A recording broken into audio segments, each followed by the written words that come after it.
All right, well, hello and welcome. I'm the Kodiak Broncos Podcast, and today I'm here to talk about Riley Moss's progression last year from being arguably an unknown with a cornerback two competition with Damari Mathis in training camp to being pretty much handed the job after Damari Mathis got hurt. We'll see how he progressed and how he got more respect from opposing offenses as the year went on. But before we get into it, I just want to say a couple things. First of all, leave a like if you enjoy, subscribe if you're not already. You always wait till the end. Hopefully, I've earned it. And yeah, so also, one more thing before we talk about the guy whose jersey is in my background back there. Tonight, 9 p.m. Mountain Time, tune in for the first episode of the Horsepower Hour with me, David Talks Broncos, Marquee Sports, and Jeremy Sean Otten. So, it's going to be a really fun night. Come back to the channel at 9 p.m. Without further ado, let's get right into it. So, coming into the Seattle game, I thought Riley Moss got a really tough draw with Tyler Lockett being the guy that he was going to be covering all game. And if you just watch the clip right below at the bottom of your screen, I'll try to point out where Riley Moss is in all these clips. So right here, we had a lot of issues with guys like tripping and slipping in this game, and I don't know why that was, but I just remember it being really nasty. But that just adds to the uneven surface that was a really, really tough matchup with a savvy 9-year NFL veteran and Tyler Lockett. Actually, I think 10 years. Yeah, 10 years coming into this past season. And yeah, once again, this was just a really tough matchup for him. I thought he held his own for the most part. Uh, I thought he did pretty well against guys like Fant when he was one-on-one with him. I thought he did fine against JSN when he was covering him for like a snap or two. But yeah. All right, this one sucks. So if you guys remember correctly, we basically could have gotten the ball back. And we actually were supposed to get the ball back if we had made this stop on this play. And it would have been amazing because this was our first chance to really see a Bo Nix game-winning drive. But watch this. Watch this. Riley Moss plays this so well, but this is just an absolute laser from Gino. Let's watch it in real time. Oh, one-handed catch from Lockett, too. Man. Man. Riley Moss sitting on the ground. Can't believe it. So once you watch it from the tight, this one's going to be a lot easier to see. I think, so you're going to see Lockett actually come across the screen right here. And Riley Moss is doing a fine job on him. But once again, that is just so tough. That is just so tough. But hey, you can regroup. And against Pittsburgh next week, watch him up top right here. He's against, don't even remember who that is. Yeah, but he stays with him really, really well on a go route. Stays with him really well. There wasn't a whole lot of like downfield throwing in this game. If you guys remember, it was a really, really ugly game from our offense in particular, but it was also a really ugly game from Pittsburgh's offense too. But yeah, so yeah. Oh, Van Jefferson, that's who he was covering. But yeah, does a nice job there. This was the clip that told me that Riley Moss had arrived. So the guy that he's covering right here is Trey Palmer. He's coming across the formation. And if you just watch this in real time, you'll see just how textbook this truly was. Just an amazing, amazing PBU. This was like, that's about as perfect as you can get from a corner as far as like teaching tape. Let's watch that one more time. Real speed. Boom. Well done, Riley Moss. Do that no-fly zone celebration and high-five Cody Barton. You've earned it. You've earned it. And once again, coming across the tight, you realize how much of a really, really good play this was. Back shoulder don't matter. Yeah, all I have to say. So this is another one where a savvy vet just happens to get the better of Moss. I don't know what better he really could have done on this play, but once again, this is Chris Godwin, and like I said, Riley Moss had the toughest cornerback assignment 2 job in the NFL last year. Now, would you like him to ideally do better on a play like this and knock it out or not allow the touchdown? Sure, but it's part of the growing pains of basically trial by fire for a guy who you basically drafted and you had no alternative but to throw into your cornerback 2 spot. But yeah, that's how I'm feeling, gang. All right, this one's against the Jets. This one was a really ugly game. If you guys remember, we had a lot of ugly games early on, but watch Riley Moss over here. Does a really good job staying disciplined. Like Rodgers is moving around in the pocket right here, and down here to Ty Conklin, nothing, absolutely nothing. for the Jets offense to do. Let's watch it from the tight. You're going to see Riley Moss right here at number 21, and he's not going to pop up until the very, very end. Once again, does a great job staying disciplined, staying with his guy, and another just absolute textbook PBU. This is one where, hey, what has been the theme of this video? You know, the savvy vets, with Riley Moss being trial by fire his rookie year, the savvy veterans finding a way to beat him. And this one is really painful because Jakobi Meyers right here, like, this is just an absolute needle from Aiden O'Connell. And Jakobi Meyers, he just gets the ball and it's placed in an area where nobody even has a chance besides Meyers. So, yeah, let's watch it one more time in real time. Riley Moss could have made a play on the ball, but kind of misjudged it. So, yeah. But trust me, that was one of the few lapses that I saw from Riley Moss this game. That was the only lapse I saw from Riley Moss this game, because if you watch everything else, like I'm going to show you in this next clip. All right, so last year, Broncos versus Raiders, Week 18, Fabian Moreau versus Trey Tucker. The matchup did not go our way. It did not go our way at all. But you replace Fabian Moreau with Riley Moss, and our fortunes changed. They changed a lot. So then you're going to watch at the bottom of the screen right here, Riley Moss versus Trey Tucker, and just watch the play in real time. It's a thing of beauty. It's an absolute thing of beauty. High points to football, sidelines going crazy, and rightfully so. Yeah, and like I said, as far as, the bumps early on, the fact that he did this while having the toughest cornerback 2 assignment in the NFL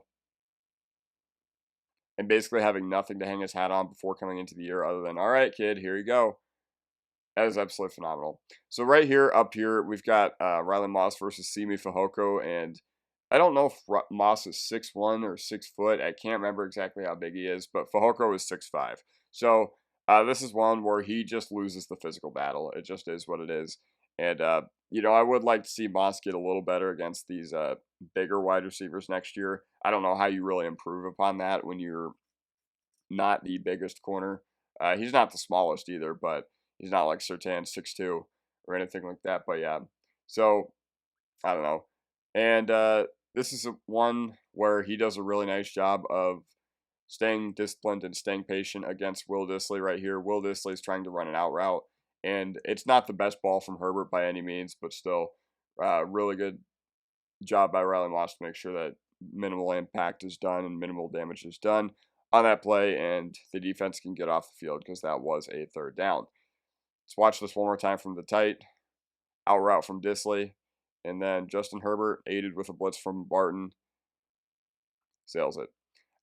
This is one where, it's another one where I'm just like, what more could he really have done? Because Carolina did a really nice job of shifting everybody away from the middle of the field pre-snap. Like, you're going to see Barton, or you're going to see Sternad has to respect the fact that this guy is a reliable receiving option. Same with Barton right here. So there's basically nobody in the middle of the field, and you're going to watch Riley Moss against, I think that's David Moore right here. And, they just do a really good job, working in the middle of the field. And, hey, it's not that big of a red flag, I think with a stronger foundation like Hufanga, like Greenlaw in the middle of the field, as opposed to what we had last year, I think these plays are going to be hard to come by for opposing offenses, especially with the development and progression of Moss going into next year. First play of the game from the Ravens offense in a game that I don't think a lot of us really want to remember. You're going to notice this. This is really, really interesting because it looks like there's not a whole lot going on here, but watch this. Rashad Bateman works back, but Riley Moss, great job wrapping up right there. Great job wrapping up, and that looked very similar to the play that we scored a touchdown on versus the Chiefs in Week 18, where the wide receiver, looks uninterested. But right there, Moss does a great job of staying with him. I think Rashad Bateman did end up running a little free. Like, I don't know why you ran so far back towards the line of scrimmage, but yeah, it was only a gain of 1 for the Baltimore Ravens offense, and they did a really good job. So this is one where, the Chiefs, they gave a lot of respect to Riley Moss, and, The Ravens too. The Ravens only targeted Moss one time after that particular play, and the Chiefs, they only targeted Moss 2 times this entire game. And you're going to watch Riley Moss versus Xavier Worthy down here. Xavier Worthy had a uh, up and down rookie year as well, but he did improve as the year went on, but we'll see. We'll see. A lot of people were calling him McCole Hardman Jr. at the beginning of last year, and I don't think he's like that dire or anything like that, but I do think his play was not indicative of the player he truly was. But so right here, Riley Moss versus Xavier Worthy, and you're going to notice that on this double move, it does get Riley Moss to bite, and unfortunately, Xavier Worthy does get the better of Riley Moss. Now, fortunately for us, this was kind of airmailed by Mahomes, and it really was not catchable at all by any stretch of the imagination. So, yeah.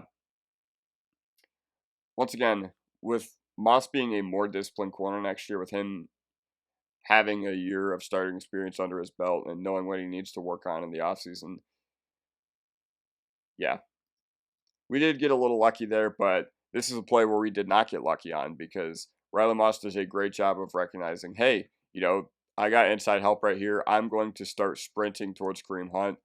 As soon as he sees Mahomes, his eyes go towards Kareem Hunt, and yeah, does a great job getting Kareem Hunt on the ground right there. So well done, Riley Moss as well. This is one where I'm just like, man, I feel like if you had anybody besides PJ Locke helping you right here, then this should have been a wrap up TFL, but instead it was a decent game for the Atlanta Falcons. So right here we've got Riley Moss lined up against I think Ray McCloud, but he notices that a screen is coming to Kadarius Hodge. So naturally he beats Ray McCloud, but the problem is he gets shedded, and PJ Locke also gets shedded too. Now, you're going to see from the tight why this is such a big deal and why I'm not entirely blaming this on Riley Moss. All right, let's speed this up a little bit, Atlanta. All right, thanks, Kirk Cousins. So, Riley Moss, he does a great job of recognizing that there is a screen coming. He does a great job of getting on the inside of Ray McCloud here, so Ray McCloud has no chance to block him. But if you're going to be in this much open space where the guy is literally running directionally like this, and Riley Moss's momentum has to take him rather upfield, you've got to all right, you're attacking the left leg. All right, whatever. But PJ Locke, all right, the fact that PJ Locke gets shedded here too is absolutely ridiculous. Hold on, let me frame by frame this. So what if I had told you that PJ Locke does not make the tackle here? Bro, what?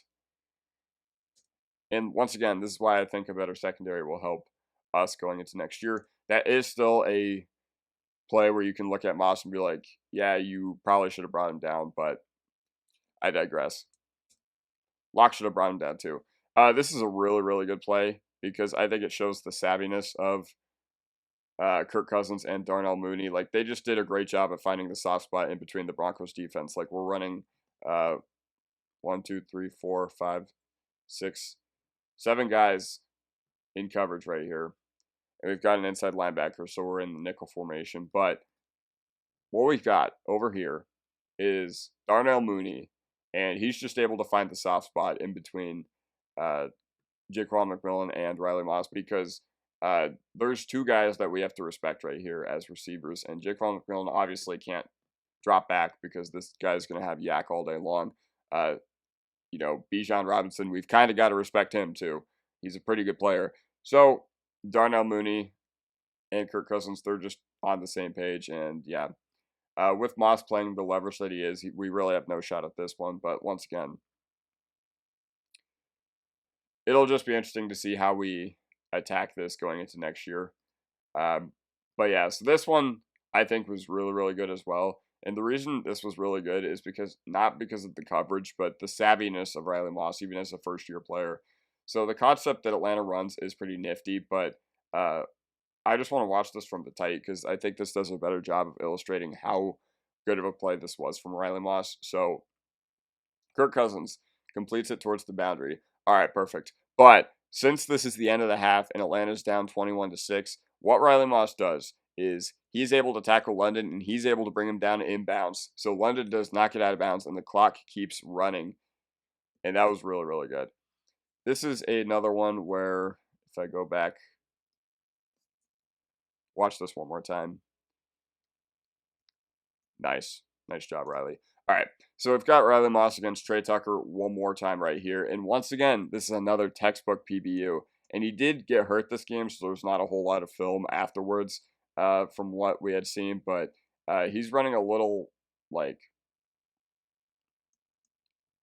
he's running a little corner out right here. And Riley Moss recognizes it immediately. Like, if you're just looking at this from a raw picture standpoint, this is not a good place to be in as a corner. But guess what? Riley Moss, he does a great job getting his head around. He has a great recovery and textbook PBU. At first, when I watched that, I thought it was PI. But if you just watch that from this angle, you'll notice it was an absolutely crazy good play by Riley Moss. Just crazy good timing and everything like that. No fly zone. All right. So, yes, I'm here to talk about the Bengals game too. And I'm not going to show you every clip from that game because, there were a whole lot. But I thought Moss did a decent job of holding his own until the fourth quarter. Until the fourth quarter and overtime, it really fell apart. Can't even be mad at it, especially because of coming off the MCL injury. So, yeah. But regardless, you're going to watch T. Higgins up here. And this first clip is actually a pretty good job from Riley Moss of staying on him.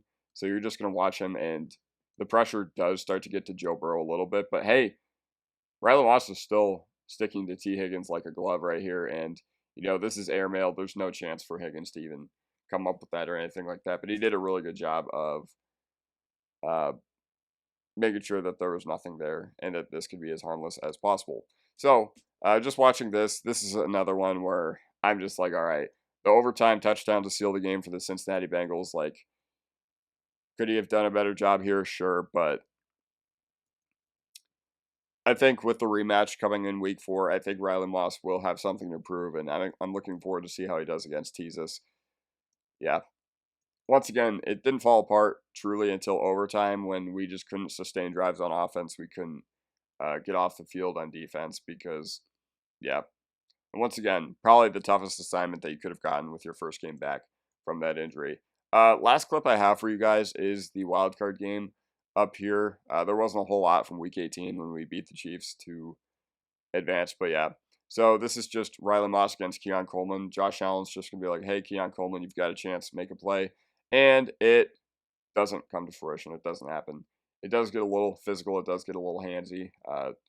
Both guys end up locking with each other, but it was a mutual lock, so there's no like PI or anything like that. But yeah, from the tight, looks pretty good to me. And yeah, overall, I'm really excited to see Riley Moss in year 2. I think for having the toughest cornerback 2 job in the NFL, the amount of respect that defenses showed him towards the end of the year was absolutely phenomenal and absolutely unreal. So yeah, I think it's going to be really, really interesting to see how he progresses and how he develops. And I'm excited to see him with Fufunga, Barron, Greenlaw, and all our new additions on the defensive side of the ball. So that basically does it for me. Let me know what you guys think in the comment section down below, and I will see you guys next time. Peace.